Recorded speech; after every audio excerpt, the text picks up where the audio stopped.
നമ്മളെ സംബന്ധിച്ച് വളരെ വൈകാരികമായ വിഷയം കൂടിയുണ്ട്. 1 കോടി ഇന്ത്യക്കാർ ഈ ഗൾഫ് മേഖലയിൽ ജീവിക്കുന്നു എന്നുള്ളത്, അവരുടെ ബന്ധുക്കളുമൊക്കെയായി 1 കോടി പേരുണ്ട്. അപ്പോൾ അവരുടെ ജീവിതാവസ്ഥ എന്താണ് എന്നുള്ളത് നമ്മളെ ആശങ്കപ്പെടുത്തുന്നുണ്ട്. ഇന്നിപ്പോൾ ഗൾഫ് രാഷ്ട്രങ്ങളുടെ വിഘടിച്ചിരുന്ന ഗൾഫ് രാഷ്ട്രങ്ങളെ പോലും ഐക്യപ്പെടുത്തുന്ന രീതിയിലേക്ക്, ഇറാനെതിരെ ഐക്യപ്പെടുന്ന രീതിയിലേക്ക് മാറിയിരിക്കുന്നവരാണ്. സൗദിയും UAE തമ്മിൽ പല കാര്യങ്ങളിലും തർക്കങ്ങളുണ്ടായിരുന്നു. അവരൊക്കെ തന്നെയും ഒന്നിക്കുകയാണ്.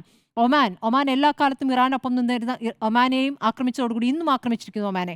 അപ്പോൾ ഒമാനും ഈ പറയുന്ന ഗൾഫ് സഖ്യത്തിലേക്ക് പോയിരിക്കുന്നു. അപ്പോൾ ആ സഖ്യരാഷ്ട്രങ്ങൾ, സഖ്യം എന്നുള്ളത് ഇസ്രയേൽ, അമേരിക്ക, ഈ ഗൾഫ് രാഷ്ട്രങ്ങൾ എന്ന രൂപത്തിലേക്ക് ഒരു പുതിയ സഖ്യം, ഒരു വിപുലമായ സഖ്യം രൂപപ്പെടുകയാണോ എന്ന് സംശയിക്കേണ്ടിയിരിക്കുന്നു.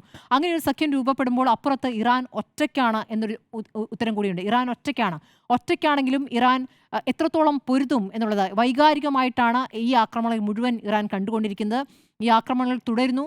ഇപ്പോൾ മരണസംഖ്യ നോക്കുമ്പോൾ ബാക്കി എല്ലാ മരണം 1, 2, 3 എന്ന കണക്കിൽ വരുമ്പോൾ ഇറാനിലെ മരണസംഖ്യ 555 അപ്പോൾ ആ മരണസംഖ്യ എന്നുള്ളത് സാധാരണ ജനങ്ങളടക്കമാണ് കൊല്ലപ്പെട്ടിരുന്നത്. നമുക്ക് തുടക്കത്തിലെ ആക്രമണം പോലെ പിഞ്ചു കുഞ്ഞുങ്ങൾ, ബാക്കിയുള്ള കണക്ക് നമുക്കറിയില്ല.